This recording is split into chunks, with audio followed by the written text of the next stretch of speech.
Հայաստանում հայկական բանակի զինվորի համար ամբողջական համազգեստ կարող ընկերություն չի գտնվել։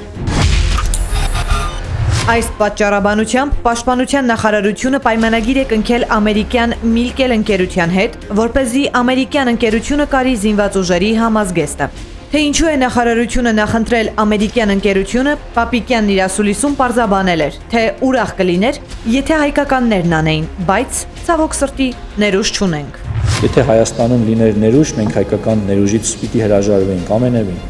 Ներուժն առաջ ունեինք, այսօր չունենք։ Ինչն է պատճառը, որ հիմա հնարավոր չէ Հայաստանում պատվիրել համազգեստը, Արմատ մեդիայի գրավոր հարցին նախարարությունից պարզաբանում են։ Մինչ 2018 թվականը եւ դրանից հետո զինվորական համազգեստները ձեռք են բերվել ՀՀՊՆ եւ տեղական արտադրող կազմակերպությունների միջև կնքված պայմանագրերի շրջանակներում, որոնց վերաբերյալ տեղեկությունը հրապարակվել է Armeps.am էլեկտրոնային կայքում։ ՊՆ տված պատասխանից ակնհայտ է դառնում, որ մինչ 2018-ը եւ դրանից հետո զինված ուժերի համազգեստները ձեռք են բերվել հայկական ընկերություններից։ Ուսումնասիրելով Armeps.am-ը պարզեցինք, որ զինվորական հանդերձանք ձեռք են բերվել մասնավորապես Քանաքեռի կարի ֆաբրիկա, GM Pro SP, Armtextil SP, Պահապան SP եւ այլ կազմակերպություններից։ Օրինակ, Պահապան SP-ից ՊՆ-ն ձեռք է բերել գարնանային աշնանային բաճկոններ, վճարել շուրջ 12 միլիոն դրամ, տաբատներ ավելի քան 34 միլիոն դրամ։ ՊՆ-ն այս ընկերության հետ 2018-ին կնքել է շուրջ 112 միլիոն դրամի պայմանագիր։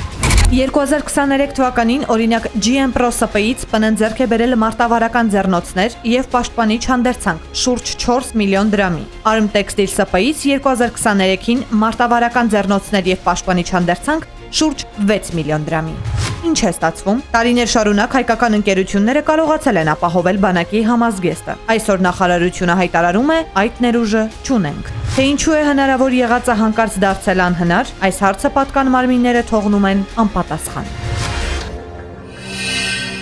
Բաժանորդագրվեք Արմատ մեդիայի ալիքներին YouTube-ում, Facebook-ում, Instagram-ում եւ Telegram-ում։